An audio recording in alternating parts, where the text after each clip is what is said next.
قابل جہاں کے عاقل دوستو السلام علیکم۔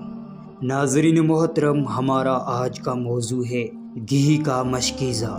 ایک صحابیہ ام مالک رضی اللہ تعالی عنہا ایک مشکیزے میں گھی ڈال کر حضور کی خدمت میں پیش کیا کرتی تھی۔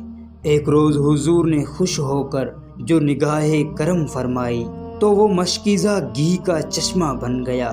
ام مالک کو جب بھی گھی کی ضرورت ہوتی اسی مشکیزے سے نکال لیتی۔ ایک روز ام مالک نے اس مشکیزے کو نچوڑ لیا تو ایسا کرنے سے وہ مشکیزہ خشک ہو گیا۔ ام مالک نے حضور سے یہ واقعہ عرض کیا تو حضور صلی اللہ علیہ وسلم نے فرمایا، اگر تو نہ نچوڑتی تو گھی ہمیشہ رہتا۔ دوستو، معلوم ہوا کہ ہمارے حضور صلی اللہ علیہ وسلم کی چشم رحمت جس پر پڑ جائے وہ چیز چشمہ رحمت بن جاتی ہے، اور ایک نظر ایسی بھی ہوتی ہے کہ صاف ستھرے دودھ پر پڑ جائے تو وہ دودھ پھٹ جائے۔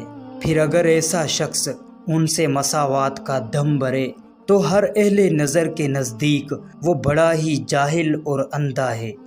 دوستو، اگر چینل پر نئے ہیں تو چینل کو سبسکرائب کرتے ہوئے گھنٹی کے بٹن کو لازمی دبائیں تاکہ ہماری آنے والی ہر ویڈیو آپ تک پہنچ سکے۔ فرقان علی کو دیں اجازت۔ اللہ نگہبان۔